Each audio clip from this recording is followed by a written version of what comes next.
Hello, everyone. This is Andrew Hall, and you're watching a very special episode on the Laughing in Disbelief YouTube channel. With me today is Jeff Schoep. I'm going to give an introduction to Jeff. I'm going to use a section from his About Me page on his site. I'm going to start off with that. My name is Jeff Schoep, the former commander of the National Socialist Movement, NSM, from 1994 until early 2019. I was the leader of the largest neo-Nazi organization in the United States. In early 2019, I retired from the NSM and walked away from the movement in its entirety. For the first time in over 25 years, I was able to take time for self-reflection. It was during this time I realized many of the principles I had once held so deeply and sacrificed so much were wrong. I'm just going to keep reading, Jeff.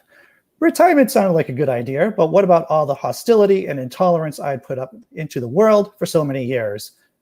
I led the NSM since the 1990s. I spoke in nearly every state, from state capitol steps to small local backyard events and everything in between. My words and actions had recruited countless men and women to the white nationalist cause throughout the years. How could I be selfish and stand by the world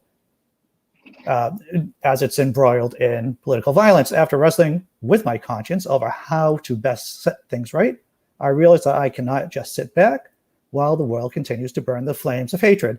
Instead of remaining silent, I have decided to speak out and help others. It is now my mission to be a positive, peaceful influence of change and understanding for all of humanity in these uncertain times. Now, I don't want to stop there, because some of you may ask exactly what the NSM was about. And so I was on the Southern Poverty Law Center site, and they had a few snippets from the NSM site. These are quotes from that site. The Constitution was written by white men alone, therefore it was intended for whites alone. Another quote is, all non-white immigration must be prevented. We demand that all non-whites currently residing in America be required to leave the nation forthwith and return to their land of origin peacefully or by force. Those of you who know my channel know that I typically talk to people that I have a good rapport with and that I basically agree with. Now, Jeff and I may not see eye to eye on everything. I think I'm a bit more center left than Jeff is, which isn't uncommon since, we live in the United States of America and we're maybe a center right country. But what Jeff is doing, I think, is important by reaching out to radicals and helping them to de-radicalize. When you look at the data, how we change hearts and minds is by utilizing people within certain groups, certain radical groups, and helping those people to de-radicalize those people within their cliques. I hope that made sense. So what Jeff is doing, I think, is important. However, I would also say that you are fresh baked out of the neo-Nazi movement, Jeff, and a lot of people aren't exactly sure that you're legitimate. Well, I've been out since March of 2019, and I understand there's always that concern. First of all, thanks for having me on the show, Andy. Oh, sure. And to jump into your question there, or the statement, basically, so I left in early 2019, and of course there's always going to be people that are skeptical about anybody that's working to change their life, especially somebody that had been in as long as I had. I'd spent 27 years total in the white nationalist movement. But what I can say is when you leave a movement like the NSM or the far right, there's a difference. Like, people can walk away or retire or things like that, and it's typically considered acceptable in that environment. Depending on the group. If you're with a group, prison type group like Aryan Brotherhood or Aryan Circle, you might have people coming to burn your tattoos off or things of that nature. But when you get out and speak out like what I do against racism, against hate and all that, you're deemed a traitor by the people in the far right. So the idea where people say, oh, I don't know if he's out or not, just to any of us that have walked this path, it's really kind of a ridiculous thing. for anyone to think that one could still be in after they've denounced, because to the movement, the biggest enemy is the Jewish people, the other races and things like that. A traitor, someone that has left and denounced the movement, is up higher than that, like worse than their worst enemies. So to me, it's kind of it's something that I have to answer and speak about, but at the same time, it's, for those of us that have walked that path, it's kind of a ridiculous assumption. Sure. You mentioned tattoos. Now, you're in the movement for a long time. Do you have tattoos that you did get rid of, that you had to burn off, basically, or? No, the tattoos that I had were pretty mild. There's like, I have an eagle, but I didn't have a swastika put on it, so I had a little bit more common sense than, I guess, in that sense, where I don't have anything that's overtly racist, tattooed on me. So, but beyond that, a lot of the people do. And rather than, when I said about burning off, that's sort of like the extreme prison gang type of thing to do that. But there's tattoo shops that will do removals, or excuse me, not removals, cover-ups of tattoos and things like that, and we have a network of people that will assist in that. So if there's people out there that are listening that are looking to get hate tattoos covered up, we have connections for that. Oh, fantastic. So I was reading through a bit about you, and correct me if I'm wrong, but were you a neo-Nazi prodigy? I was involved in the Nazi movement for 27 years, yeah, but I don't know what you mean by prodigy. Well, I remember reading that you read Mein Kampf when you were at a very early age. Yeah, well, there's some, I think, a little bit of misinformation on that. I did start reading. Yeah, I'd be happy to answer it. I did start reading books on World War II and things of that nature at about 4th grade in the elementary school library. And I think somewhere along the lines, someone twisted that into Mein Kampf, but I wasn't reading Mein Kampf at the 4th grade. Now, okay. At 16, I did get Mein Kampf at the age of 16. I ordered that and started reading that at that age. Sure. So tell me about your journey into the National Socialist Movement. For me, the fascination started really when I was really young. My grandfather fought in the Third Reich and in Hitler's army, and so did my great uncles. So if you don't mind me asking, I heard you say this story before. Now, I'm a bit of a World War II buff myself. Where were they fighting? Well, my grandfather fought in various campaigns. He was on the Russian front for a bit, and then he was also in the Ardennes offensive. My great uncle, so I had 2 great uncles that fought. One was blown up in a tank in the Ardennes offensive, so he had facial burns and things like that. And the other one was captured. It was a general, and he was captured at Stalingrad. Oh, so your uncle was in Stalingrad? Yeah. Wow. Great uncle, yeah. Wow. So you said that he was captured at Stalingrad? Yes. So I know that von Paulus, who was also, he was the lead commander in Stalingrad, was basically captured by the Soviets and testified in Nuremberg. Did your relative know von Paulus? That I don't know. I never actually met him, the one that was captured there. I never had a chance to meet him. Sure. I understand. So you have this. They stayed in. They remained in Germany. So I had met the one that was blown up in the tank, and of course my grandfather was here in the United States. So the other uncle, the one that was captured at Stalingrad, he was held there. He was amongst the last group of German prisoners that was in a trade between Russia and Germany. I believe it was in the 1960s. It was the last. He was amongst amongst the last group to get out alive. Wow, that's a story right there. Yeah. So, sorry for the diversion, but let's get back to your journey into the NSM. Let's see where I left off. Oh, so I had this fascination because I want to preface that and say, like, my family was not into this stuff. This was a fascination that I pursued on my own. It wasn't something that was, my parents were very much against my involvement all these years. My grandparents also tried to talk me out of staying involved and things like that as well over the years a number of times. But it was something that I sought out on my own. And I first got involved actually with the organization when I was about 18.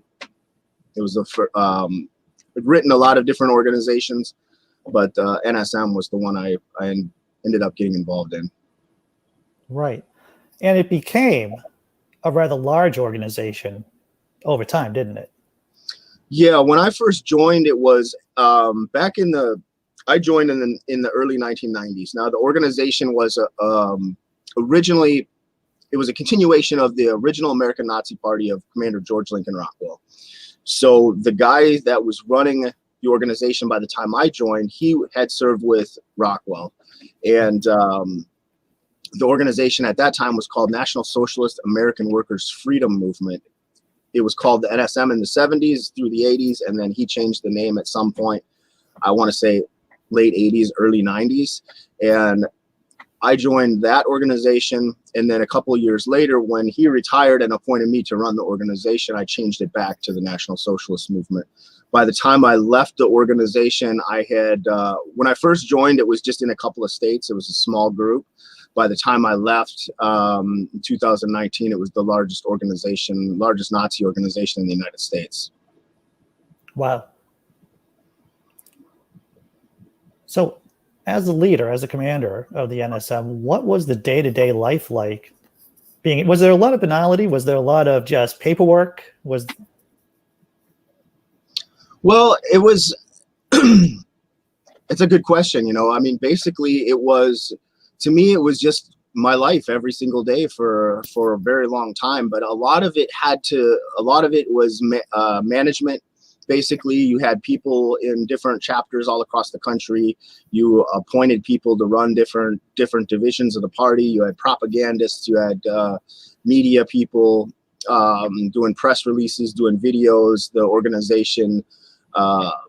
My job specifically, what I did for a living was I ran the record label of the organization, which was not part of the organization. It was a separate entity, but it was my business. And that was NSM Records. Now that was an organization. That was a business that put out music, gear, T-shirts, patches, things like that. So a lot of my free time had to do with that as well. And as far as like managing the organization, there was a chain of command for that. Sure. When thinking about the internet, when you were in charge, how did you leverage the internet in reaching out to people? Well, as far as the white nationalist scene goes, the Stormfront was the first well-known white nationalist website that was and it's still in existence today. And basically that it was like a forum board. The National Socialist Movement was early on in getting a website up. Back in the 90s, it was just a page. It was very early back then. And then over the years, through the internet, we developed recruitment tactics and things like that. So I spent in the early years, like in the 90s, I spent a lot of time passing out leaflets, recruiting face-to-face, person-to-person. And that, of course, the organization continued with those tactics as well. But the internet was probably the single greatest tool to reach out and recruit people, because there's, email groups, chats, all these different things, social media across the internet that could be utilized. I personally wasn't necessarily doing all that, because there was a chain of command in the organization of people that would do a lot of those different things. But of course, I recruited to some degree myself on the internet as well. Sure. Tell me about the profile of the person that would be recruited into the NSM. That's a good question, because I think a lot of people from the outside looking in think that there's like a specific profile, like we're going to catch this lonely kid that, maybe is from a single parent home that needs, a father figure. And of course, you do catch those people in the organization.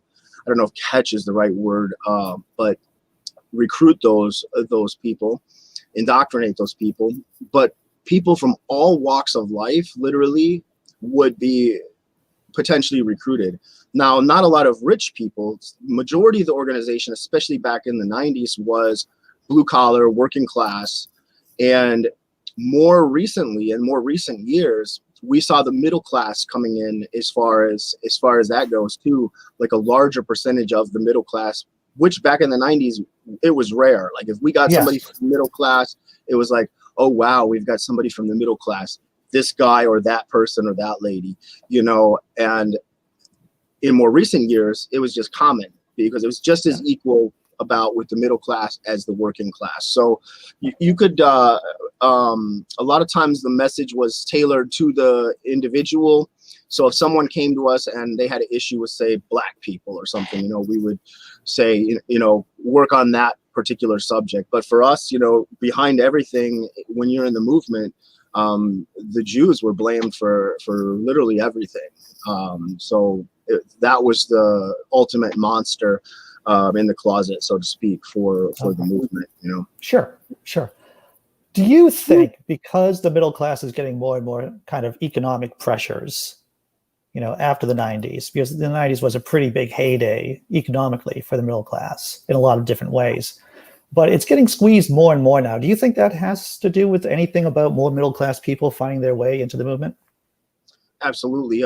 During tough economic times and things of that nature, when people are looking for answers, or if the country's in a time of political upheaval or crisis, that's the first.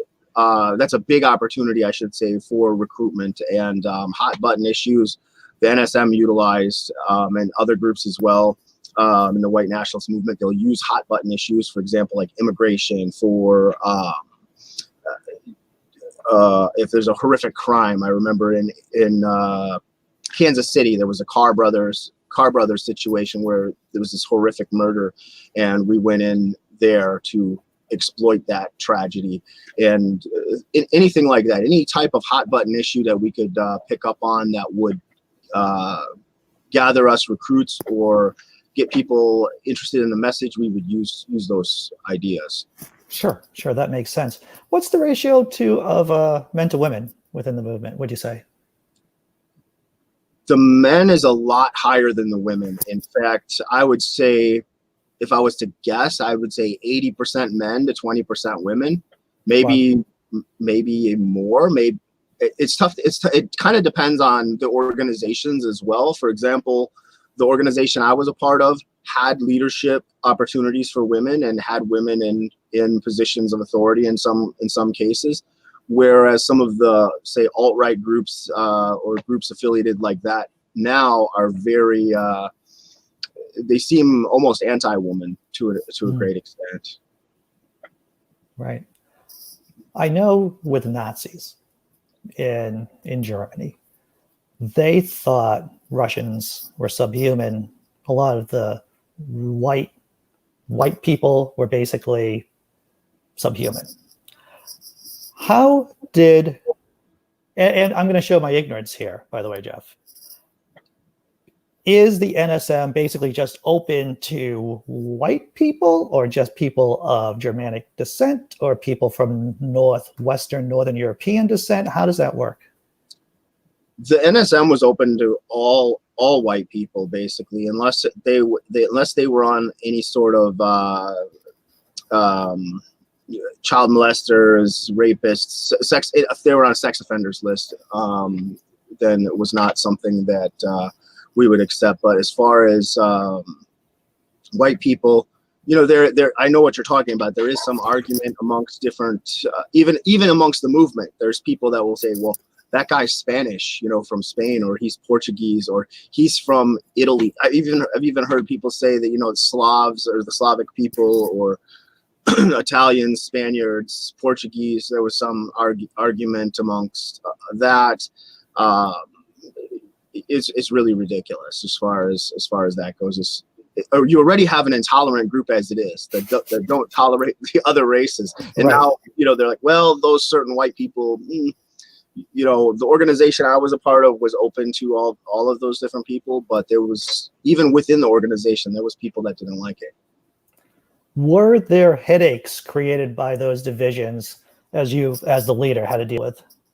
Oh yeah, absolutely. I mean, the infighting and things like that, we didn't have it as bad as a lot of the organizations in that sense, as far as the infighting. But you would fight sometimes with other organizations over the years. There's a lot of things that happened over the years. I mean, we've had a lot of violence in the group and with other white nationalist groups off and on over the years. Not too much in more recent years that I was involved, but in the past, definitely, absolutely. Were there actual physical conflicts between different far-right groups? Oh, for sure. Yeah. Oh, really? Tell me about that. I'm intrigued. Well, there was an incident. There was an incident within the organization at one time. I believe it was, I'm terrible with remembering years and dates and times, but this was quite a few years ago. And there was a couple of guys that had moved. I was based in Minnesota at the time. I'm in Detroit now, but I'm from Minnesota originally. And a couple of guys had moved out from different parts of the country, which wasn't really uncommon. Sometimes people would relocate to work with the Minnesota chapter or the headquarters chapter. And these two different individuals from different parts of the country had come out. And one of the guy's girlfriends approaches me at some point and says, hey, I'm skipping a part of the story, so I'll just back up a half a second. Sure.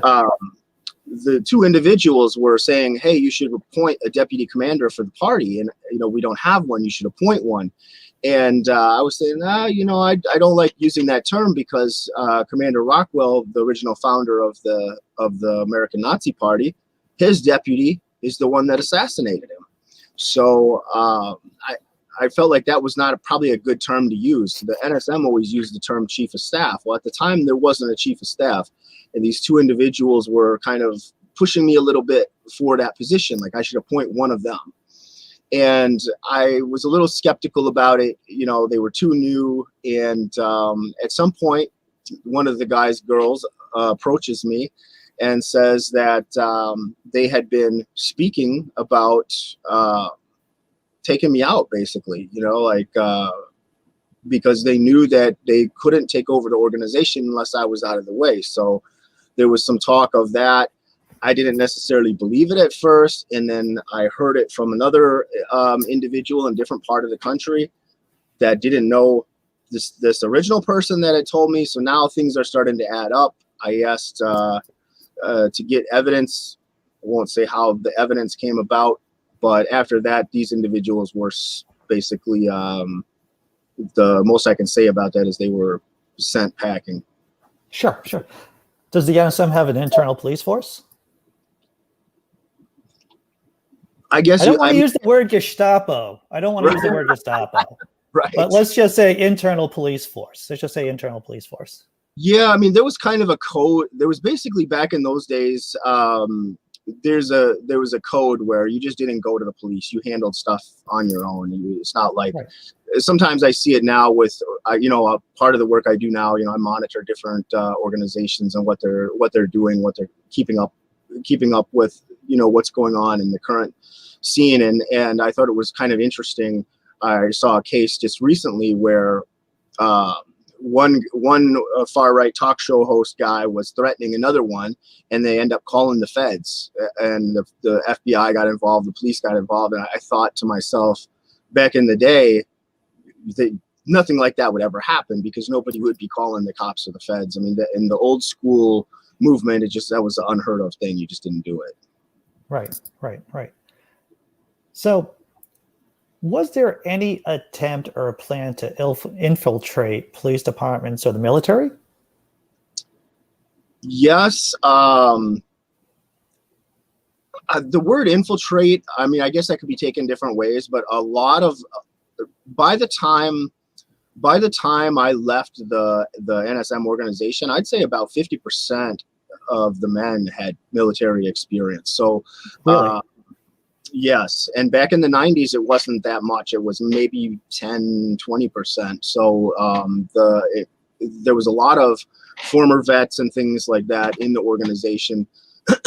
Of course, even in the early days, we would encourage people a lot of times if they went in, to get the training and things like that. So that was pretty common to. You have to understand like how the movement views the world and how why military training would be important, because the movement believes that there's going to be a civil unrest, civil war, race war, things like that. So having that training would be something that would be of interest to the movement. Sure, sure. Now, with the Nazis in Germany, we know that the policy was to overthrow the Weimar Republic and to take over the country. The NSM, did they want to be white separatists? Did they want to overthrow the federal government? What's the end game? Well, there was never talk necessarily about overthrowing the system, because that gets you into potential for sedition, treason, things of that nature. So it was more like the movement believed that, excuse me, the movement believed that the system was going to collapse, whether it was through a civil war or a race war. And at that point, then the movement would rise up. That was sort of the belief on that. Wasn't necessarily that that the movement would make it happen. I mean, there's people in the movement, in the various groups that believe in that, like the accelerationists, what we see some of that now. But the NSM organization itself that I was a part of, more or less was planning for when it happened, not if. Right. Accelerationists. Talk to me about those groups. The accelerationist groups that's sort of it's a newer term that's being used in the last few years, but an accelerationist would be basically like somebody that wants to accelerate that collapse, someone that is trying to speed it along. So groups like Atomwaffen, the Base, these violent organizations that have openly promoted violence, that have had members or a number of members that have gotten arrested for plots. There was I believe it was the Base. Some of the members were talking about shooting up public gatherings in Virginia, poisoning water supplies. I mean, really awful terroristic things. Yeah, horrible things. I think about slavery in America and the one-drop rule. The one-drop rule, for those of you who don't know, that if you have a one drop of African blood in you, you're basically a slave or worth being slave stock. Was that a similar idea in the NSM when it came to someone who's Jewish, for an example? Let's say I'm 1/64th Jewish. Would that prohibit me from becoming a member of the NSM? The way the group was set up, and as far as that went, it went down to 1/16th. Oh, 1/16th. Right. Interesting. Do you recall of ever having to deny someone a membership because they turned out to be maybe 1/12 or 1/8 Jewish? There was a lot of, believe it or not, I mean, there was a lot of people that tried to join that would be of different races or things like that. If we found out that, it was the most they could do was support the organization, that they would not be allowed as members. Interesting. So when I think about Nazism, I think about, of course, anti-Semitism, and the roots of anti-Semitism in Catholicism and with the Lutheran Church, with Martin Luther, because he was a virulent anti-Semite.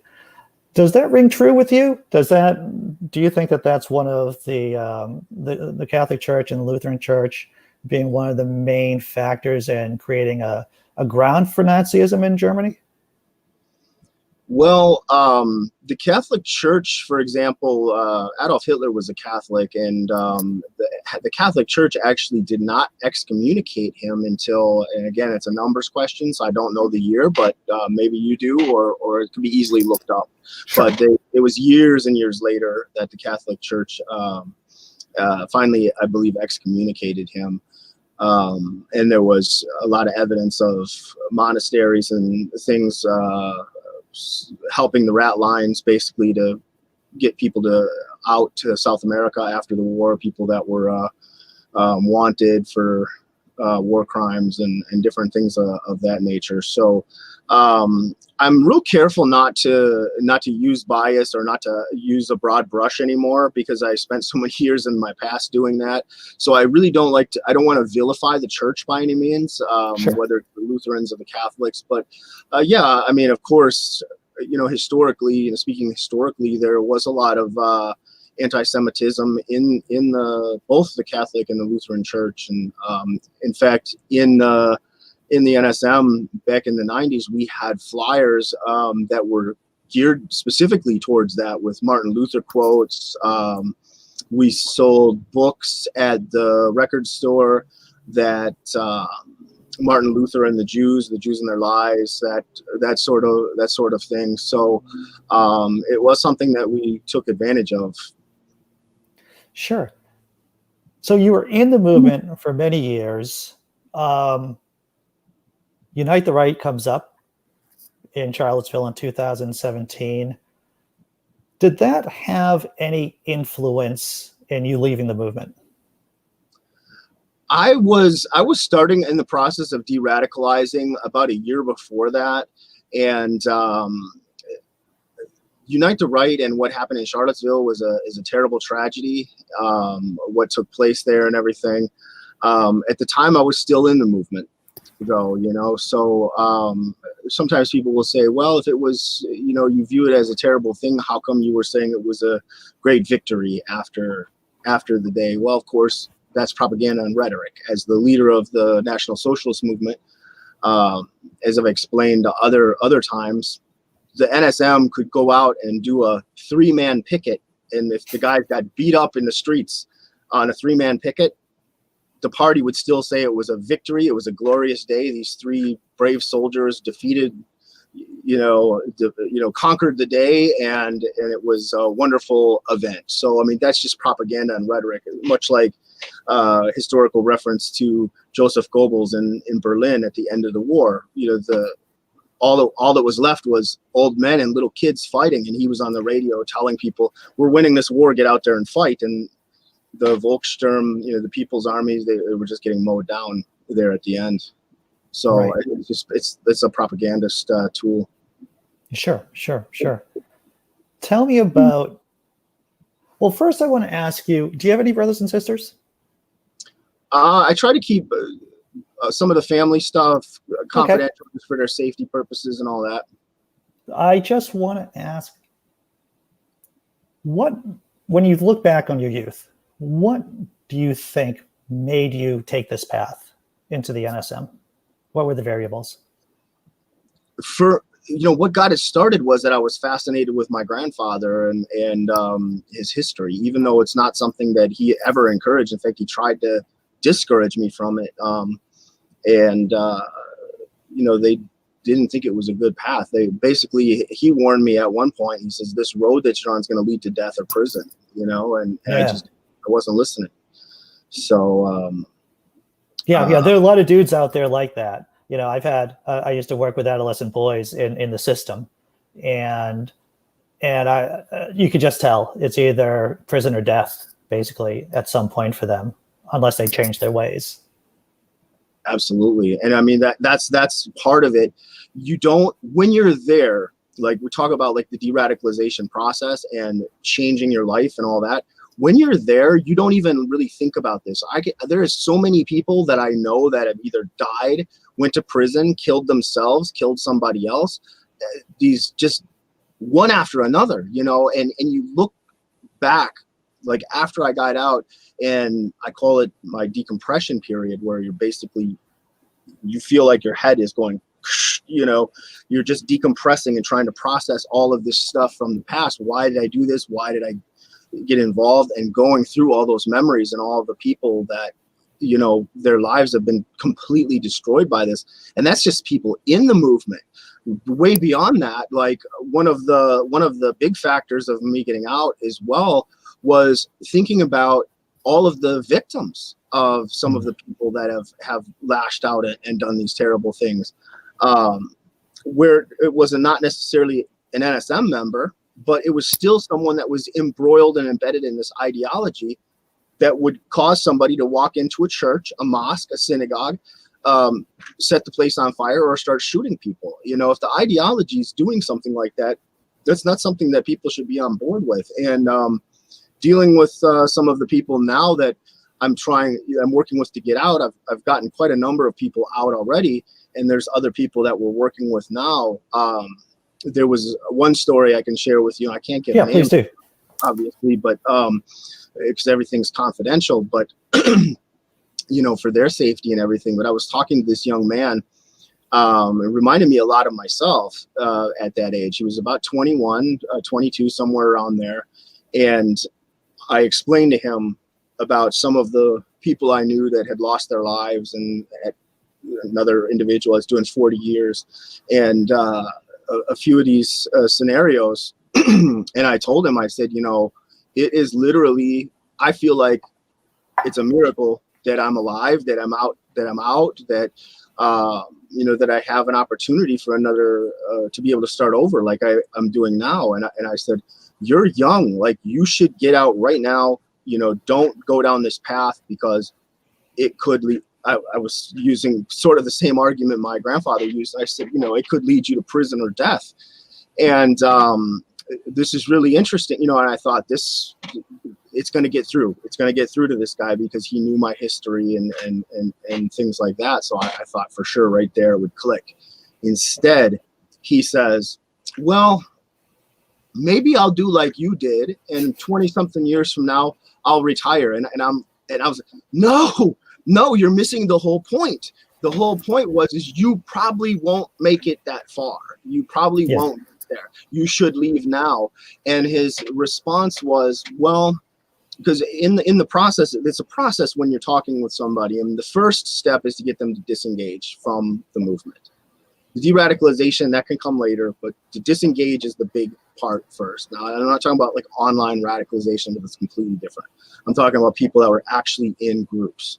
Mm-hmm. To get them to disengage from the group, get them away from that cult-like mentality, because you're in this bubble, you're in this echo chamber. All of your associates, basically, and most of them are involved as well. So you're hearing these arguments, these counter arguments. So to disengage is the first step. So I'm trying to get him to disengage, and he says back to me, he says, well, even if that's true, like I could lose my life, or I could, you know, destroy my life and all this. He goes, none of that matters if what I'm saying, my belief system, is accurate. He says, and if that's the case, if what I'm saying is accurate, if it's true, my life means nothing, because the cause means everything. And at that second, for about 2 seconds, it just took my breath away, because that's what I would have said at that age. Sure. And told this story to another guy that I've helped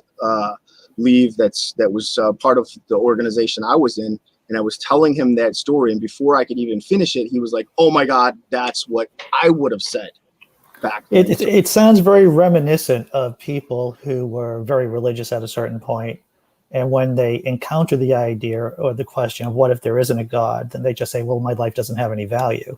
You know, I don't find any meaning in life if this thing I believe in isn't true. And that's a hard lift to get your mind around.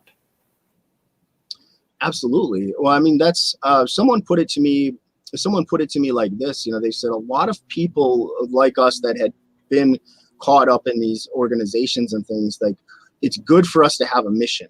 You know, just like somebody in the military, you know, you have missions and things like that. And we saw the movement as being in the army. Like, I sometimes call this being out of the movement is civilian life. Like, now, not a soldier anymore, I'm a civilian.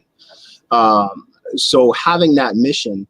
So for me, my mission now is peace, and to help people and things like that. And as a person, I feel better about that, because I'm helping others. I'm doing something good. I'm doing something meaningful with my life. So some people, they just need to change the mission. They don't need to be, if the mission before was being involved in an organization like this, that's causing damage to other people and it's hurting people, that's the wrong mission. You know, you need to get out and find a different mission. For me, it's peace building now. It's helping others.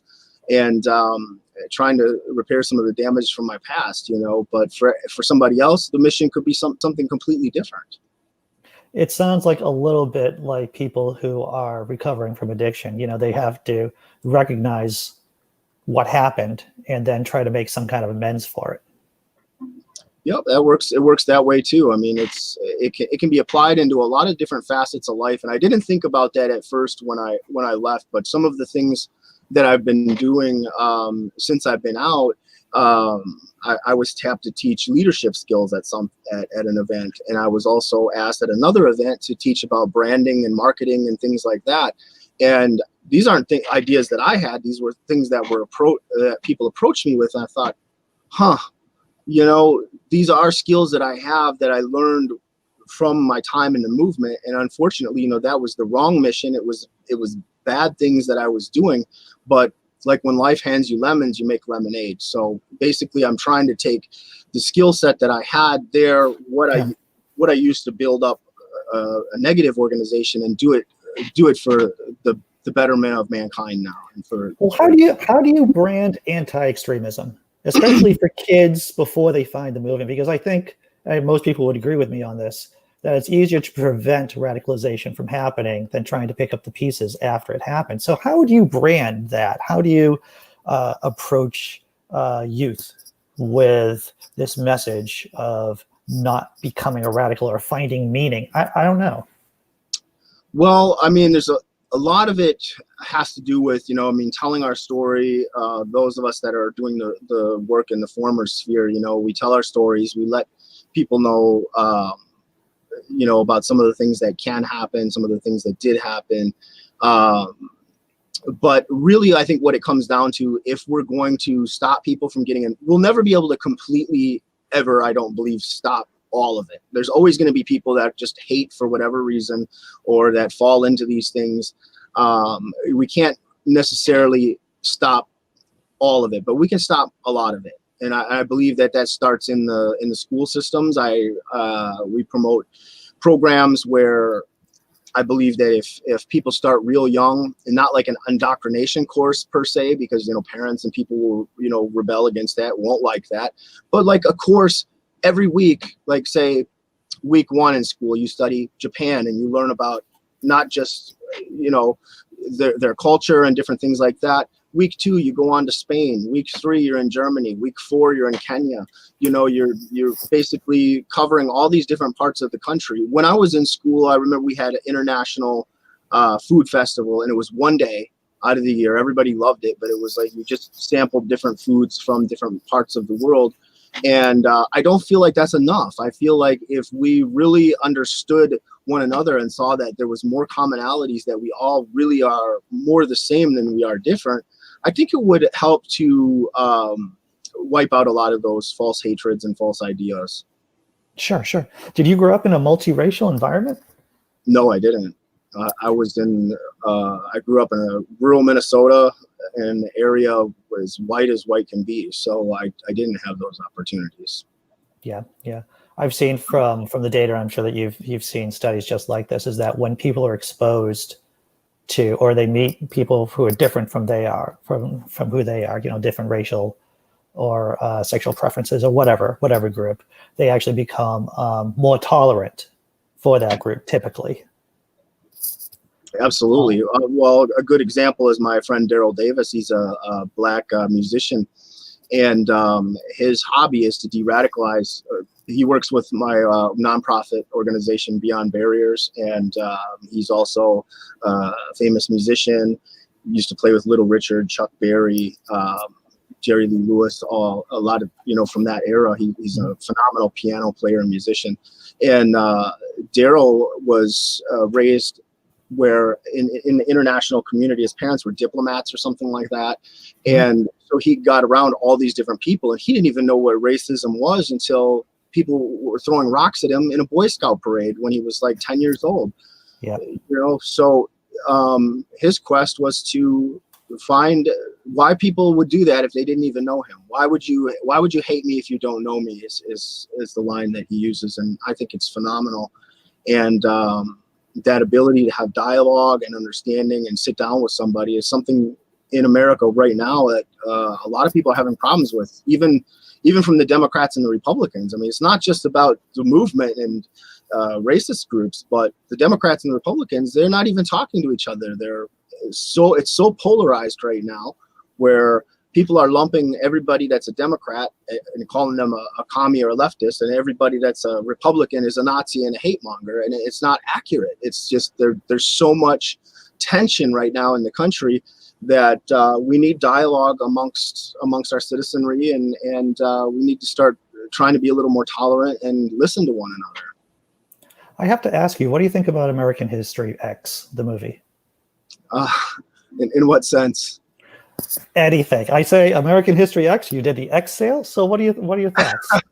Well, I mean, it's Hollywood, but I had someone else just asked me that question too the other day, in a phone call, and you know, there's parts of it that sort of thing does happen. You know, it is fairly accurate in that sense, if that's the question. But a lot of times, people wonder if the movies are, you know, what they see in the movies are real and things like that. And there's a lot of accurate stuff that went on in there. A lot of that is it's based on a real story. Yeah, true enough. So tell me about what you do now. I know you have a podcast, you have a nonprofit group. What is a normal day in the life of Jeff Schoep seem like? Or is like Schoep, I'm sorry. Yeah, that's all right. So, you know, we do the podcast. We do a lot of outreach. Before the whole COVID thing, I was starting to speak out at colleges and different places. Now it's webinars and different things like that. So hopefully, you know, we can get back out and reach more and more people with this message of peace. And with the websites, there's people that contact us from the movement, people that are on the fringes or that are involved or are thinking about becoming involved. So I answer a lot of emails and have contact with quite a few different people. And what I'm seeing right now, unfortunately, is because of the polarization in the country, there's an uptick in radicalization in people that normally wouldn't be getting involved with movements like this. That I'm even had people writing me saying, hey, I never liked the NSM. I never liked the Klan. I thought those groups were a joke, but race war is coming and I'm getting involved with something now. You know, we're getting ready, and you know, things like that. You know, they're vague references to you know, what they believe is coming, and that concerns me. I don't know if you've ever heard of street epistemology. It is a process where people just use the Socratic method and just, you know, ask someone who holds a belief what they think about that belief, and they explore that belief, and it helps nudge people in a certain way to be a little bit more rational. It's very popular amongst some atheists when they're talking to religious people, but it's actually good for any particular kind of belief system. Yeah, and there's a lot of things like that. I'm sorry, go ahead. No, you go ahead, yeah. No, I was just saying there's a lot of tactics, so there's a lot of things like that can be applied across the boards, and you know, getting involved in this too. A lot of people wouldn't think that there's a lot of parallels between like the movement and extreme religions like jihadi movements and things like that. But really, and I have some associates that were former jihadis and things like that. And the parallels are so similar to the movement, even though some of it's religion, some of it's political, but they like feed off of each other. There's a lot of similarities. That's why it's very cult-like in a way as well. Right. Extremist movements, you know, they all take advantage of our brains, of how wrong our brains can act typically, right? The logical fallacies that are just baked into us through evolution. You know, evolution only does good enough. It doesn't do perfect. So we walk around, and it seems like a lot of our brains fall into these kind of cul-de-sacs, whether it's about fascism or religious fundamentalism in certain ways, like not being able to reason that well, or being motivated by our belief system and trying to put facts into this weird structure that doesn't make any sense. Yeah, for sure. Yeah. So what's the biggest hurdle that you're facing right now with your work? In what sense? In terms of getting your message out, trying to de-radicalize people, what's the thing that you bang your head up against most often? That's a good one. There's a lot of different things. Trying to rationalize with people sometimes is really difficult. So you have to listen to what they're going to say and get them to discuss things. And then once at least as far as the far right goes, everybody has this belief that it's all about respect. Respect is a big deal in this world. In the world of the far right anyway. So if you're respectful, you have a better chance of sitting down and reaching someone. So a lot of times, if you go to them, and I think there's a lot of misconceptions about this in the CVE, confronting violent extremism sphere with a lot of people, because you have a lot of academics. You have a lot of academics that have studied this, and they think they know how the people think and how they operate. And then you have people that are former extremists like myself, but they were involved 20 years ago for 6 months or a year or so, and they believe that they're experts on this stuff. Well, they didn't really understand. They weren't leaders back then, so they think they understand how the recruitment works and how all these things work. And they've given, I think their intentions are correct. I think their intentions are good when they give out this information to the academics, but it's misinformation in a lot of ways, not intentional, but unintentional, because they think they understood it, but they weren't in those positions. They weren't propagandists, so they weren't leaders in those groups, so they really don't understand it. So there's a lot of misinformation out there. And for me, that can be frustrating, because you're not going to approach somebody, whether you're on we'll just use the example of the far right. I mean, there's different kinds of extremism and stuff, but this is the easy one, because that's where my experience lies. So if you come to somebody that's on the far right, that's on the fence, that's thinking about leaving or whatever, and you go, your idea is wrong, you have to go over and you have to become Antifa, that's what you need to do. You need to become, and they're going to say, sorry, I fought Antifa in the streets, I'm not doing that. I'll stay right where I'm at. And that's one of the most common things that I've had to deal with since I've been out, is literally every single person that contacted me when I first set up my website, one after another, are you Antifa? Are you a communist? And it was getting frustrating, because I'm definitely not a communist. And it was like, why are they asking me this? But I dialed it back. I said, you know what? I thought the same thing. I thought when I was in, to leave, that you have to go and switch and be on the other extreme. That's not somebody that's de-radicalized. That's somebody that's went from one extremism to another. They've traded their extremism in one for another. And again, I don't want to use a broad brush and be biased and paint all Antifa as violent, domestic terrorists, something like that. Yeah. Well, I find that a lot of people who were Christians and are now atheists share a common sentiment in that what you just said, and the fact that, if I'm not a Christian, then I have to be a Satanist, or I have to do horrible things, or I have to cheat on my wife, or I have to do some kind of crazy sinful lifestyle, which absolutely isn't true. You're just basically the same person, but you just don't have this belief system. No, that's a great analogy, and that's exactly it. And I think it's because they were so extreme or so dedicated to that idea, whether it's Christianity, whether it was the far right, whether it's the far left, whatever your thing was, that it's hard to see beyond that. And the so-called other, the othering of people, is so damaging and so hard to get over that hurdle. I mean, that's the whole concept behind Beyond Barriers. Is the best way I could explain it is that as somebody that was a former extremist, that we erected these barriers in our mind, like we put them up, nobody set them there, but we're stuck behind these barriers or a prison cell of the mind. It's like this prison cell, you're trapped there, or these barriers you're stuck behind, and you can't see the humanity of the other. So you can't see the humanity of the so-called other, and you don't see it. You're stuck there. You're in that tribalistic thinking, and it can be applied to religion as well. And you just can't get beyond it. So that's the whole concept there, is to try to